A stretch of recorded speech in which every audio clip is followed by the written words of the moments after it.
Gandeng tangan. Iku nih mas, apa? Ini kalau apa? Iya. Iya, Yo. ambil Oh, itu. cekal deh. Cekal. Coba, kamera Pak, ini mau coba. ke warga buat saksi.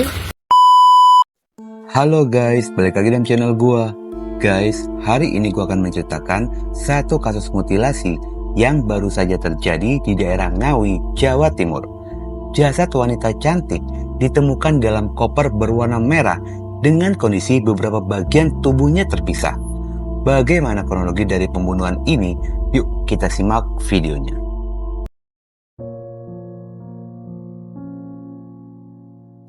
Kisah dan kasus mengerikan ini terjadi pada hari Kamis tanggal 23 Januari 2025. Pada siang itu, di Desa Dadapan, Kecamatan Kendal, Kabupaten Ngawi, ada seorang pria bernama Ali Y. Yusman sedang membuang sampah di TPS dekat selokan atau sungai kecil. Namun Ali melihat ada sebuah benda berukuran besar yang terbungkus rapi berada dalam selokan tersebut. Saksi Ali pun menyangka jika itu sebuah paket yang terjatuh dan masuk ke dalam sungai kecil. Karena rasa penasaran dengan isi di dalam paket tersebut, Ali memutuskan untuk mengangkat paket itu. Karena terlalu berat, dia pun menelpon adiknya untuk datang membantu dan mengangkat paket tersebut.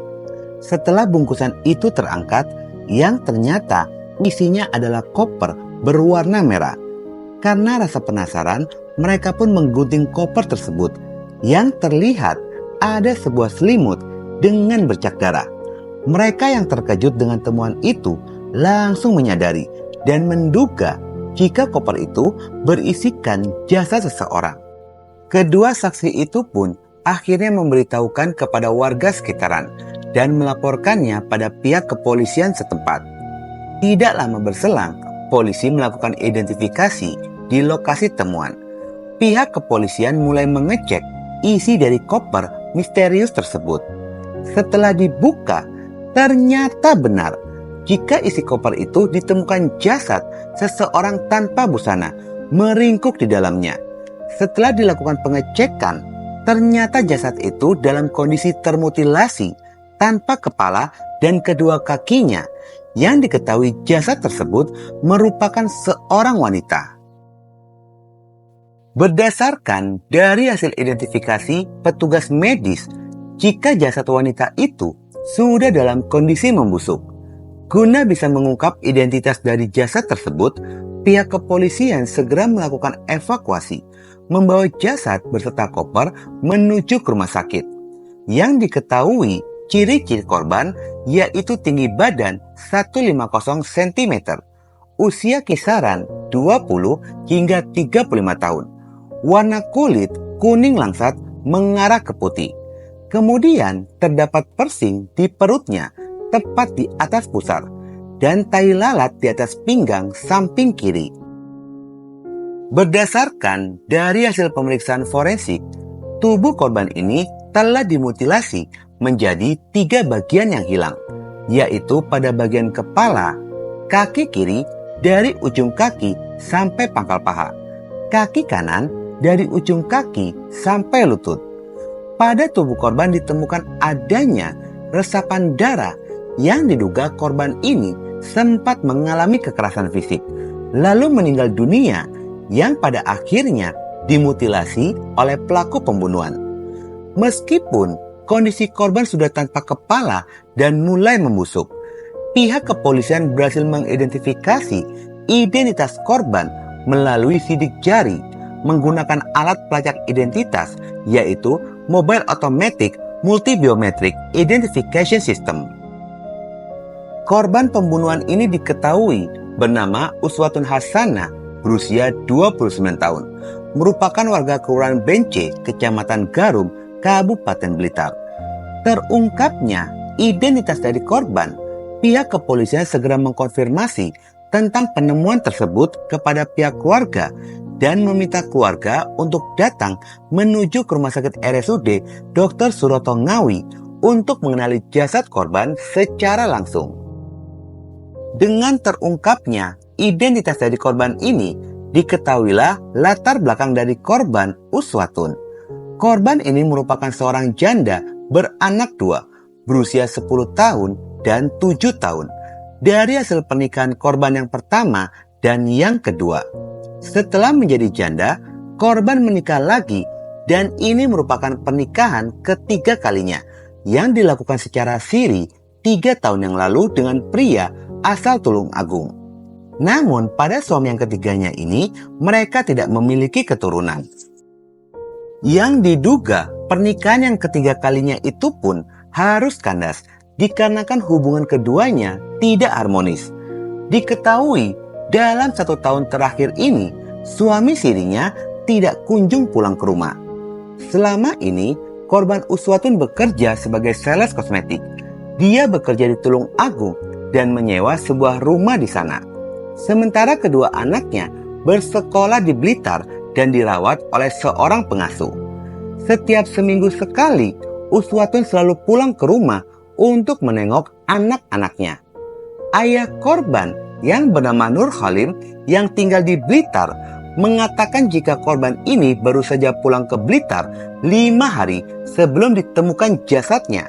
Dia pun mengaku setelah pertemuan dengan anaknya Uswatun tidak pernah berkomunikasi lagi lantaran Nur Halim ini tidak memiliki ponsel. Setelah identitas korban terungkap, jasad korban pun segera dikembalikan pada keluarga dan dimakamkan dalam kondisi tidak utuh.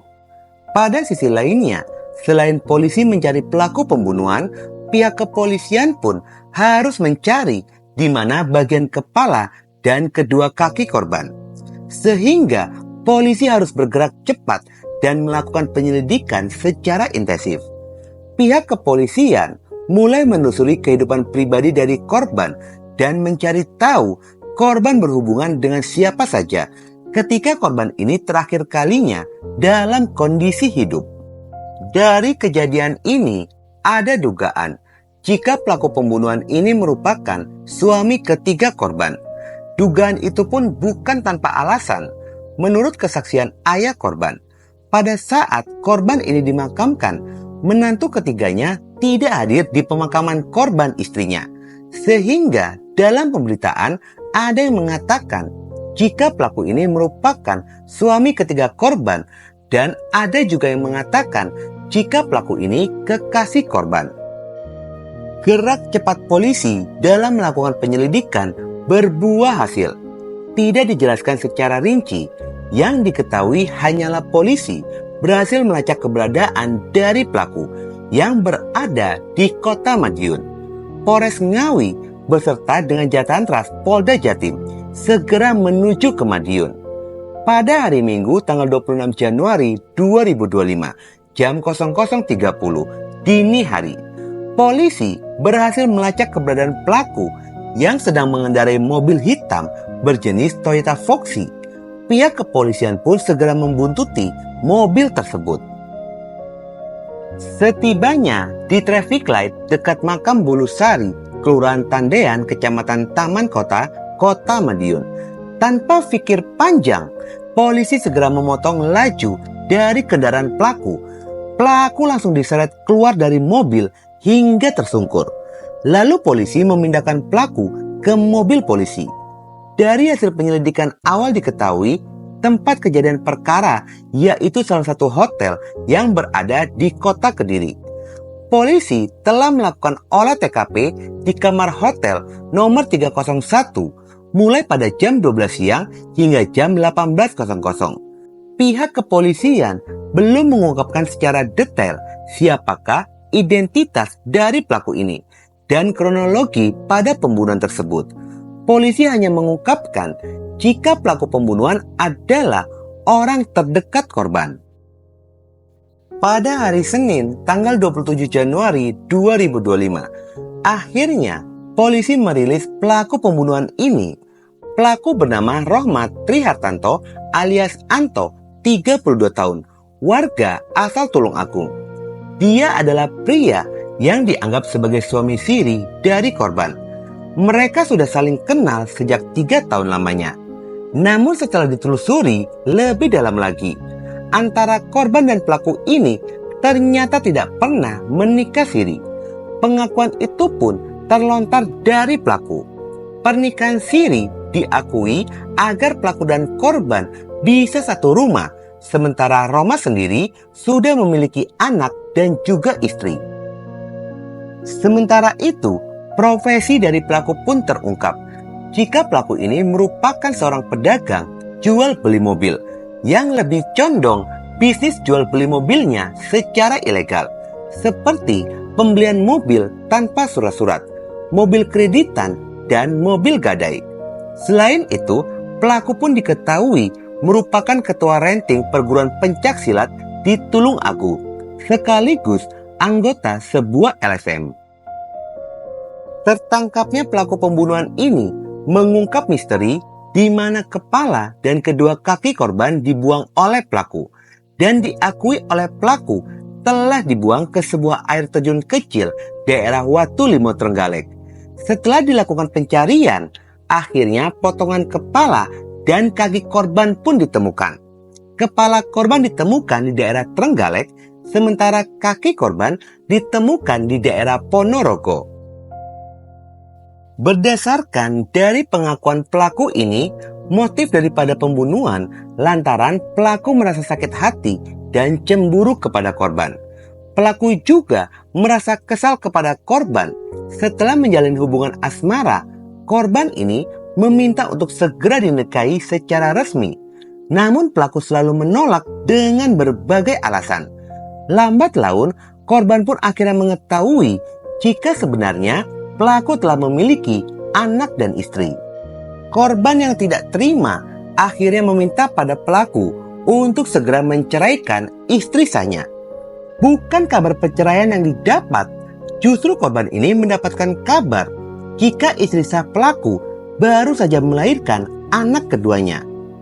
Korban langsung naik pitam yang pada akhirnya melabrak istri sah dari pelaku dengan mendatangi rumah pelaku. Pelaku pun memendam kesal kepada korban. Terlebih korban ini sempat berucap sumpah serapah kepada pelaku jika kedua anak kandung pelaku akan tumbuh menjadi seorang PSK. Bukan hanya itu saja, korban pun menuntut kepada pelaku untuk membunuh kedua anaknya. Di sanalah pelaku semakin kesal yang pada akhirnya merencanakan pembunuhan kepada korban. Terlebih korban ini selalu menekan pelaku agar segera menikahi dengan persyaratan yang sulit, yaitu menceraikan istri dari pelaku secepatnya. Selain sakit hati, pelaku juga cemburu setelah mendapati korban memasukkan pria lain ke dalam kosannya. Walaupun begitu, korban masih sering meminta uang kepada pelaku. Sampai pada saat pertemuan terakhir itu, pelaku masih menyiapkan uang yang diminta oleh korban sebesar 1 juta rupiah. Tepat pada hari Minggu, tanggal 19 Januari 2025, mereka janjian untuk bertemu di Terminal Gayatri, Tulung Agung. Lalu pelaku membawa korban ke Hotel Adi Surya, Kota Kediri. Namun saat berada di hotel itu, korban dan pelaku berdebat mulut karena pelaku ini mencurigai jika korban telah berselingkuh lagi. Akhirnya cekcok itu pun membuat pelaku naik pitam dan pelaku pun menggenggam leher korban. Korban yang kehabisan nafas akhirnya meninggal dunia di dalam hotel tersebut. Merasa panik, pelaku pun segera pergi meninggalkan hotel menuju rumahnya. Pada keesokan harinya, hari Senin tanggal 20 Januari 2025, jam dini hari, pelaku kembali lagi ke hotel dengan membawa sebuah koper dari rumahnya. Dan pelaku pun telah menyiapkan sejumlah barang seperti plastik, lakban, dan pisau yang baru saja dia beli di minimarket. Setelah memasukkan jasad korban ke dalam koper, ternyata koper itu tidak cukup untuk memasukkan seluruh tubuh korban. Akhirnya di sanalah pelaku ini memisahkan tubuh korban menjadi 3 bagian. Proses mutilasi itu pun berjalan 5 jam lamanya. Setelah selesai, pelaku meminta kepada temannya yang berinisial MAM untuk menjemputnya dan membawa jasad korban. Lalu mereka pun pergi menuju rumah kosong milik nenek pelaku yang berada di daerah Tulung Agung. Di rumah kosong itu, korban sempat diinapkan di rumah tersebut.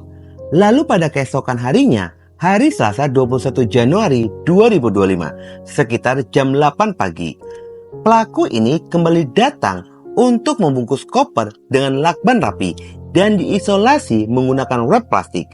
Setelah itu, ketiga bungkusan dimasukkan ke dalam mobil Toyota Avanza Veloz yang disewa oleh pelaku di sebuah rental.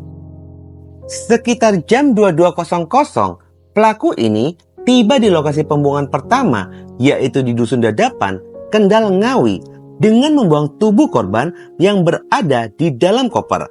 1 jam perjalanan kemudian, pembuangan kedua di daerah hutan Sampung, Jalan Raya Parang, Hutan Negara Kecamatan Sampung, Ponorogo, untuk membuang kedua kaki korban. Pelaku mengaku awalnya lokasi pembuangan kaki korban bersamaan dengan kepala korban. Tetapi saat akan dilempar lewat jendela mobil, bungkusan kepala itu terpental kembali lagi masuk ke dalam mobil, sehingga pelaku pun mengurungkan niatnya.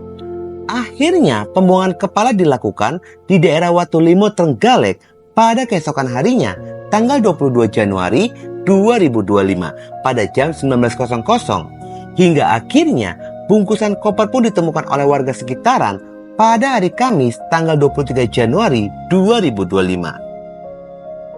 Selain itu, pelaku pun telah menjual mobil milik korban, yaitu Suzuki R3 berwarna putih, yang dijual secara online oleh pelaku kepada seseorang yang berada di Kediri, sebesar 57 juta rupiah.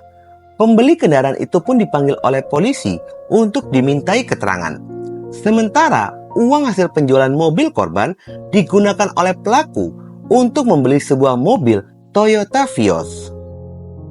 Kepada keluarga korban, pelaku ini mengaku menyesal dan meminta maaf pada keluarga korban. Namun permintaan maaf dari pelaku tidak akan mengembalikan nyawa korban yang telah hilang, dan hukuman pun tetap berjalan. Akibat perbuatannya itu, pelaku dikenakan pasal 340 KUHP tentang pembunuhan berencana dengan ancaman maksimal yaitu pidana mati. Guys, intisari dari kasus ini, perselingkuhan selalu berujung petaka. Sebaiknya jauhilah perselingkuhan itu. Oke guys, sekian dulu video gue hari ini, dan jangan lupa ikuti terus video gue. Oke?